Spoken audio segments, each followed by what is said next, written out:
Greg Palast and I both have Substack newsletters, and his Substack newsletter is, well, you just go over to Substack and plug in his name, you can find it.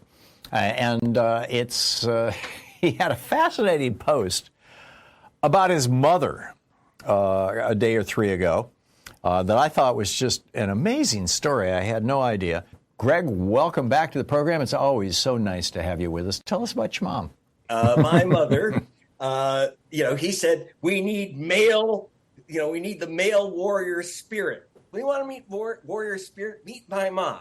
She was recognized by Bill Clinton at a special ceremony as the very first woman to join the U.S. Coast Guard. It was immediately after the attack on Pearl Harbor. Mom was a warrior. Yeah, it's kind of true that she spent most of the war as a model of Chanel uniforms and as a chorus girl in the USO. But nevertheless, she was a warrior through her whole life.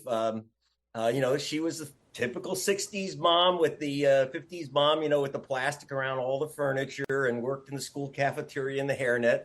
Later, in her 50s, became a teacher and a union organizer, organized the first union for child care workers in government. And always a warrior, as was my father. And how dare you say male warrior spirit? You ain't heard my mom. If she would have been around, she passed away at 97. You can see her on on my Substack. You'll see her. I'm nonpartisan, Tom. I want to mention that, but you'll see my mom the 2 days before she passed away, smiling in her impeach Trump T-shirt, and she was always a warrior, including a warrior against the war in Vietnam. My father served in the Philippines and threw away his medals in protest. Wow. Because he was, my parents were actually super patriots. They had military burials, the whole thing. Mm-hmm. And but to them, Trump was stomach churning. But here's the problem. Pete Hegseth calls in all the top brass from around the world traveling. You got guys leaving aircraft carriers to take planes to this dog and pony show. Mm-hmm. First of all, it's dangerous. You've got all the brass in one place. Yeah, it's like a target.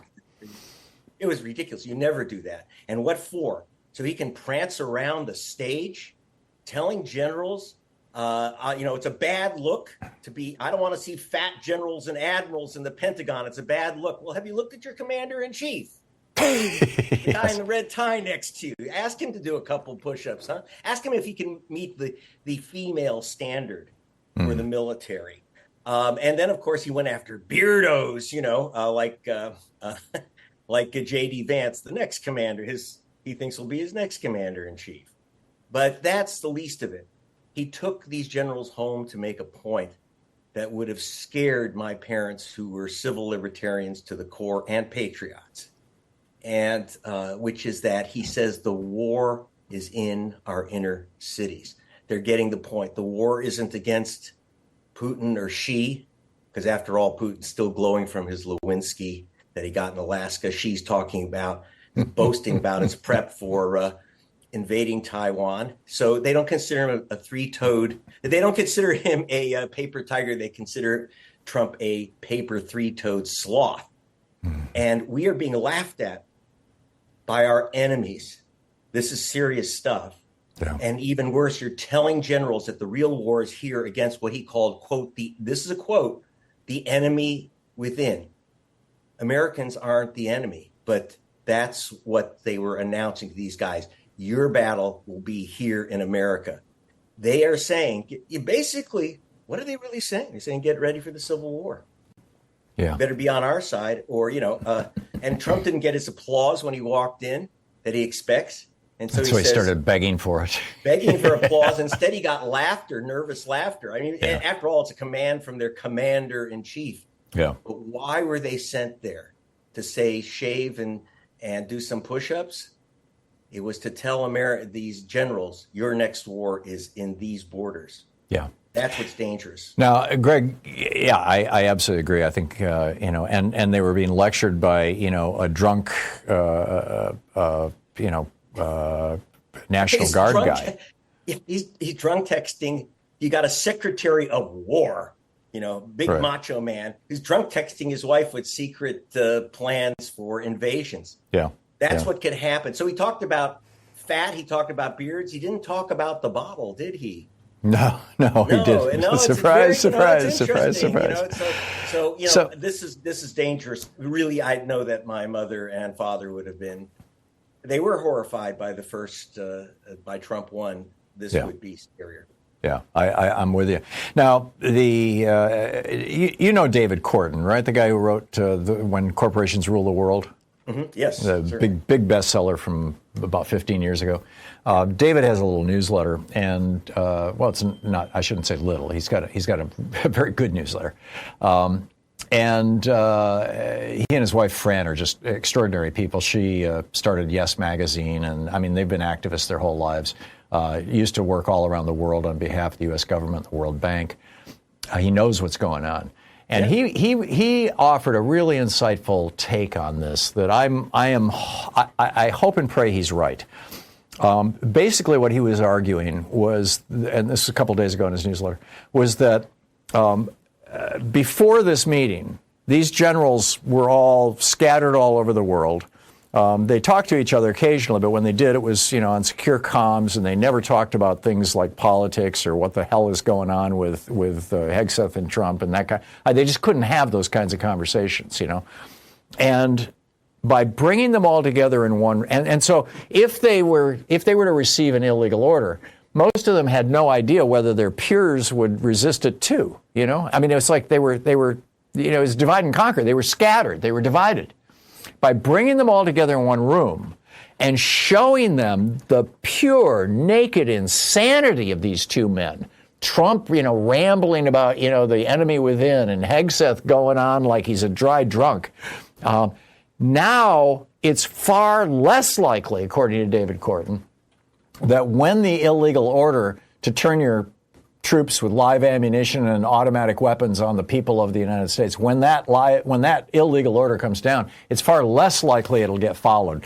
Because what they did was they all sat around together and realized that all of them are of the same mind. I mean, nobody stood up and clapped or cheered, right? They're all of the same mind. This is wrong. What say you? Well, actually, Corton's an insider, he knows, but I've been listening to generals who are across the water from RUSI, the Royal United Services Organization, which is like their big Pentagon think tank of Britain. And they've been talking to U.S. generals, and those guys are scared. Remember, General Milley, who was head of our Joint Chiefs of Staff, was not only, fired, humiliated, his pictures taken off the wall, but they even took away his security detail. That was a warning.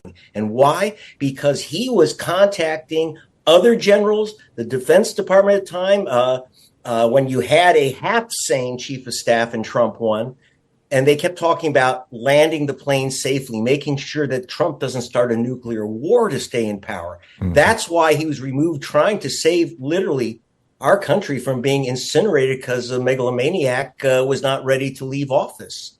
And, so Milley was able to keep it together. But now I agree with Corton.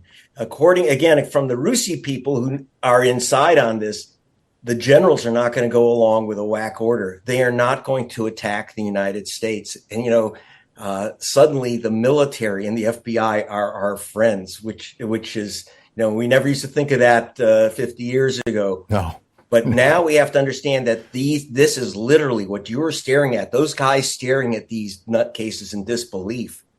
They don't like it. And they didn't like, do you think the military people like the fact that Linda Fagan was fired as commandant of the Coast Guard, my mother's old unit, or that they fired General Brown, 4-star general, as head of the Joint Chiefs of Staff because he was, he's brown. In the military, this is not sailing. Yeah. Yeah. I from your lips to God's ears, Greg, I really hope that this because we've lost the Republicans right across the board and thus lost the House and the Senate. We've lost the 6 bought off and corrupted politicians on the Supreme Court, Republicans on the Supreme Court. And we've lost a lot of our states. You've got state people like Greg Abbott, and whatnot, just, embracing fascism across the country. It'd be an amazing thing if the military ends up being, our last bastion. Last question here. We've got some really consequential elections coming up. 3 Supreme Court justices in Pennsylvania, a Senate election in New Jersey, and a governor's election in Virginia next month. You're the election guy. You've been, crunching the numbers and writing the books and making the movies and everything else. What are they up to? Well, one of the big things that you have to worry about in Virginia and not in New Jersey, and I guess you were saying Maryland, is that we have a massive, massive new purge of voters. And the states who aren't voluntarily purging voters from the voter rolls, I know that I can't remember the number in Virginia I always stick with Georgia, 440,000 people getting the chop from the voter rolls. Now, again, I got the purge list from Virginia many years ago and tested their list of people who were illegal voters to be removed. And at that time, it was over 100,000. And I found that the list, first of all, of double voters, there was 0 of 100,000 people tagged. And then later, when I did a study on people who supposedly moved for the ACLU, 63%. I know I'm throwing numbers at you, right? But understand the people being removed, not one was being removed for a legal reason. Not a single one. That was 100,000. And you wonder why Virginia flipped? It was because of the purges. It's a fight. Yeah. Because of the purges. And they're doing it now. We are massive. And this is the off year when people aren't looking. That's when they do the big purges. We just, in 2023, a year before the 2024 election, we had about 300-some thousand people removed from the voter rolls of Pennsylvania without any conclusive evidence that these are wrongful voters. This is the Thom Hartmann Program. Sorry, we hit the hard break there, Greg. Greg No Palast, problem. the great Greg Palast, gregpalast.com. Thank you, Greg. Thank you.